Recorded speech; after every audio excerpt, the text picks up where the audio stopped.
Pemberitaan mengenai penutupan Museum Maluku di Belanda dalam media di Belanda dan Indonesia. Latar belakang.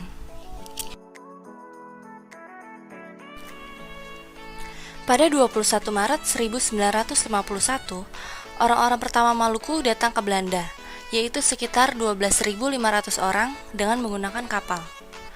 Komunitas Maluku di Belanda diawali karena adanya pergolakan politik setelah dibentuknya RIS atau Republik Indonesia Serikat.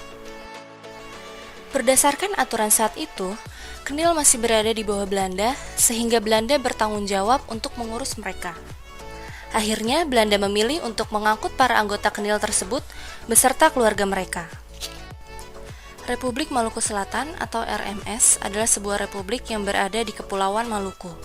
RMS diproklamasikan pada tanggal 25 April 1950. RMS dibentuk untuk menjadikan Maluku sebagai negara dan berpisah dari Republik Indonesia Serikat. Rumusan masalah. Bagaimana isi artikel media di Belanda mengenai penutupan Museum Maluku di Belanda? Bagaimana isi artikel media di Indonesia mengenai penutupan Museum Maluku di Belanda? Dan bagaimana perbedaan artikel media di Belanda dan di Indonesia mengenai penutupan Museum Maluku di Belanda? Korpus yang kami gunakan adalah kompas.com dan reformatorisdagblad.nl. Artikel Belanda yang kita ambil berjudul Moluk's Museum Sluit not Gewonnen de Deuren, dan artikel Indonesia yang kami ambil berjudul Museum Maluku di Belanda hampir bangkrut. Pembahasan dalam media Indonesia. Artikel Indonesia dalam hal ini Kompas menggambarkan bangkrutnya Museum Maluku akibat kekurangan dana. Dana yang dibutuhkan untuk menjalankan Museum Maluku yang dikatakan paling sedikit yaitu 400.000 euro tidak dapat dipenuhi akibat pengunjung yang tidak banyak. Lalu pemberhentian subsidi oleh pemerintah Belanda menandakan perlakuan pemerintah Belanda terhadap rakyat Maluku. Dalam hal ini keberadaan Museum Maluku tidak baik. Pemerintah Belanda tidak menganggap keberadaan Museum Maluku dan rakyat Maluku yang merupakan minoritas di negara mereka.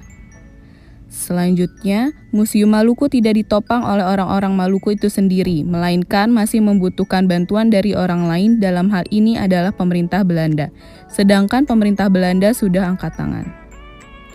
Lalu pembahasan dalam media Belanda. Dalam media Belanda, ketidakterbukaan mengenai kepengurusan museum yang menyebabkan terjadinya banyak protes. Mereka tidak mengetahui alasan sebenarnya mengapa museum harus tutup. Lalu, pemerintah Belanda sudah cukup berperan dalam menjalankan museum selama ini. Orang Maluku dianggap tidak bisa memanfaatkan kesempatan yang sudah diberikan pemerintah Belanda untuk mandiri. Tidak bisa seterusnya menerima bantuan dari pemerintah. Museum Maluku merupakan bentuk pengakuan dari pemerintah Belanda bahwa Belanda mendukung Maluku pada saat itu. Namun pada saat ini, pengakuan tersebut sudah tidak lagi diperlukan karena keadaan orang Maluku di sana sudah seperti orang-orang pada umumnya. Perbedaan kedua artikel tersebut adalah, dalam artikel media Belanda terlihat bahwa penjelasan mengenai penutupan Museum Maluku itu wajar, dengan berbagai sebab yang telah dijelaskan. Orang Maluku juga tidak dapat menyalahkan pemerintah Belanda terkait penutupan museum.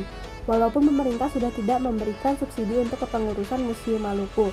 Sejarah mengenai kedatangan orang Maluku ke Belanda juga disebutkan, akan tetapi tidak secara rinci. Dalam artikel media Indonesia, terlihat jelas pembahasan mengenai penutupan Museum Maluku ini lebih ditekankan terhadap sebab-sebab yang menyebabkan penutupan Museum Maluku.